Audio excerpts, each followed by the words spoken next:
First, we welcome to the stage Louise from Permaserve, who's going to introduce herself. Mostly because I'm so unorganised, I forgot to send my bio through. So I'm not going to win any awards today for Presentation of the Year, just throwing that out there now. Today isn't really about Permaserve, to be honest. It's about recognising that what was missing was everyone getting together and sharing knowledge to help every council run the best garden waste service that they can. So we decided last year to give councils that platform, and we use the contacts and relationships that we've got in order to do that for every council. So it's been quite successful starting last year, and then we did a webinar as well. I'm doing this all backwards because I'm not reading it, so this will be fun. So me, I'm Louise, Sales Director at Permaserve. I've been doing this now for 7 years, and it's been interesting. I wouldn't say a lot has changed other than obviously the announcement, and I still think it's slightly unstable with knowledge about what can and can't be done. I think you'll all agree with that. But it's been a journey learning about what councils have to put up with on a daily basis, and mostly from residents, which I'll show you in a bit. It's been mentioned quite a lot today about the ability to steal a permit, so I've got a couple of those in here. So where do we fit? So simply we run a permit-led management system. So we print permits, which you've seen and heard about today. Well, I didn't pay anyone to put that in the presentations, but that is what we do, and we do a software solution that manages it, giving the council the control to look at the garden waste service as a whole. It gives you the software to see reporting, what's happening in real time, and as we discussed earlier over there about replacements and how that impacts you, and maybe we can have a look at things to change it. So where we come in is normally actually at the beginning when councils start talking about charging for garden waste, because we are quite recognised in the industry now after working with 100 councils doing this whilst going live with chargeable garden waste. We've made a lot of contacts, so we hear a lot as a company. So we get involved in those initial conversations, almost like a consultation time. So that's where our knowledge has increased over the last 7 years, is literally being involved at that beginning stage. And then we hope to gain knowledge, which then we can share with councils. Is this actually changing it? Okay, so there's an image of the permit pack. I think you've seen a couple of others. The permit's completely customisable, and you can have anything, including goats, as Tim said earlier. We really have pushed the QR code the last year to help improve communication with a resident, hopefully reducing contamination and communications over the phone to try and help save costs, really, and keeping communication going. Little image there of our updated software solution. So it's just a clear representation of what's on there. You give us the data, we display it to you, and it tells you where that is within the system. I'm not going to go into loads of detail. The only reason why I'm showing you really is the feedback from last year was we don't really know who Permaserve is and what you do. So I'm just going to do a really small little thing, and that's really where Permaserve is. So our main ethos really is to help councils, again, hence these events, and try and make things as simple as possible, sharing knowledge, sharing data, sharing information, taking away as much burden from you guys as possible and giving it to us, whether that's technology or the design, whatever it is. We always know it's normally very last minute and you've got really quick turnaround, so we always want to make sure that we support you through that and take away as much as we possibly can. That's the whole team, and I think we really do that very well. Save repeating myself. Okay, so obviously you've heard about people with their permits trying to replicate them. So to go back on a question earlier to do with replacements. So replacement rates are about 2%. With the 100 councils, that's the only data I can give you. The 100 councils we deal with, it's about 2% replacement rate if you are an existing chargeable garden waste service. If you are just launching chargeable garden waste, that can go up to anything towards 10%. Reason being is that people like to steal their permits. So they've got 3 or 4 free bins for the last God knows how many years. They'll diligently pay their however much money to buy their subscription, and they'll go, right, that didn't arrive. The next one arrives, and then they stick it on that bin and so forth.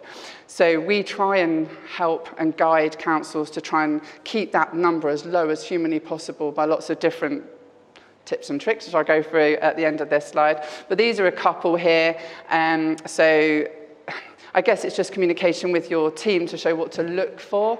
Overly glossy is normally laminated. If they look really super, like they've been stuck to the bin, they've been stuck to the bin. Normally a duct tape, they're not that creative. This one they hadn't really even removed. You can see they haven't really removed anything around the outside, so you can see they're obviously different, and they would be made out of different materials. So when the crew saw it, they clearly identified that as a stolen bin, hence why we got the photo. And then the next one, as you can see, that's actually been blue taped to the bin, and they did a complaint to say their permit wasn't sticking to the bin. I'm assuming some kind of spray mount was used, which obviously would not work in English weather. This one is my favourite. Oh dear. So you guys, if you've already launched, you'll know some of the things that you get from residents, whether it's trying to steal them or they're trying to make sure you know they really don't want to pay because they pay their council tax. We've seen all these emails, but this was one of my personal favourites. We've obviously blurred out what they wrote on it, and the other side was even more colourful. And they dropped that off at the council's head office when they went live. So that's one of my personal favourites. And you will get this, no matter how you run the service, no matter how well you try and do your communications, you are going to get people contacting you, often about stuff that's irrelevant. I can also give examples of that where they've replied to do not reply emails. They just want to give you grief. They want to make sure you know that they want to waste your time because you should not be charging them. It normally does filter through after a little while.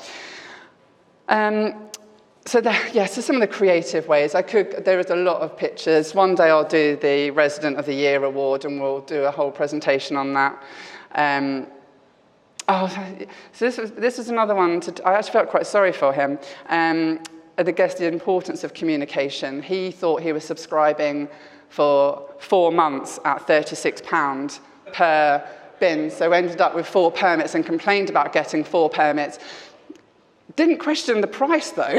So there's somewhere along the line the communication broke down, and that was the email that came through. Again, to a do not reply email, which happens a lot, which we at PermaServe forward on, obviously, to the council after we've laughed at it. So, a couple of bits of advice. This is just collected over the last 7 years, talking to councils.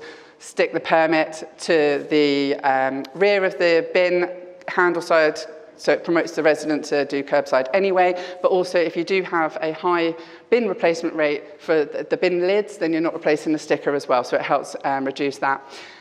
The address is on the permit, so you know it's been delivered. It's amazing how many times they say, I've received my letter, but I haven't received my permit, and then you have to clearly state, well, if you've received anything, then you've definitely had your permit.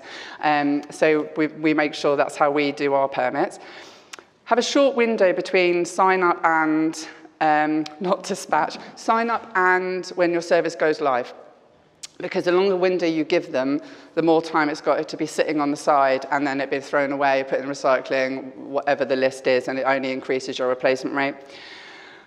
I know that Tim said, I think April for go live, but the most common one now, post-COVID, is February, March. And the feedback I've always had is April is normally really busy with regards to council tax and other services going live, and the comms centre can't cope with the increase in demand, and nor can websites. So most go live in February, March. I'm not saying that's what I suggest, I'm just saying that that's what I hear.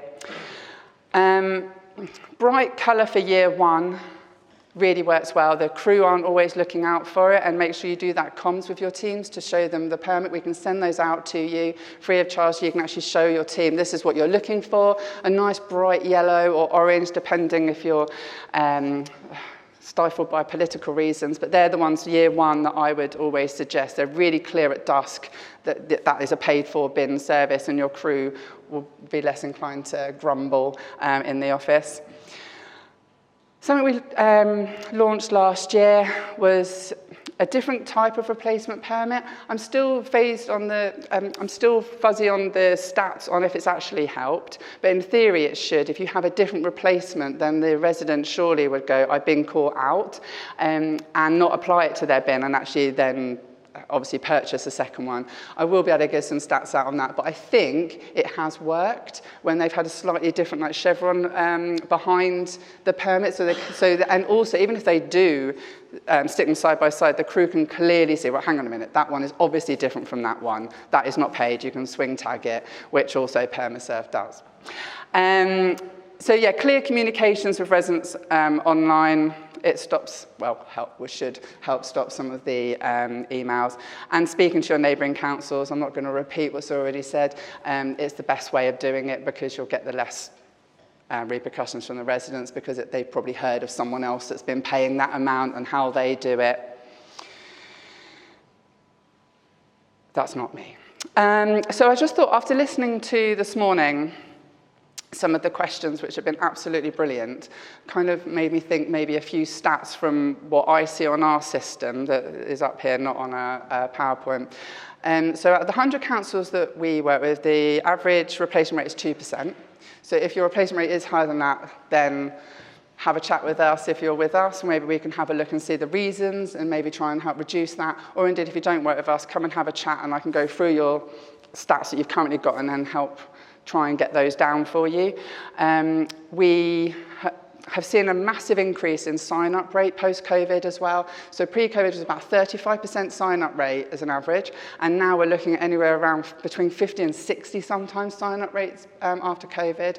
One council bravely went live through smack bang in the middle of COVID, and they had a 60% sign. Everyone else was suspending service, and they're like, nope, we're doing it. And yeah, 60%, that was pretty brave, whatever you want to call it. Average price is 53 across the UK. I've taken out a couple of the big ones in there, so there's a couple that are around 90 and they charge for their bin, so I think that skews the figures slightly, so make of that what you want. I want more accuracy, take them, otherwise it takes it up to a much higher average. I think that's it from me. I don't want to waste too much time considering the councils are the ones that we need to hear from. But I just want to take this opportunity to say thank you so much to all the speakers. This is really hard standing up in front of people. This is not my comfort zone. I know it's not theirs. And we really appreciate you doing this and taking your time in order to help share your knowledge and hopefully help everyone run a better garden waste service. So thank you very much.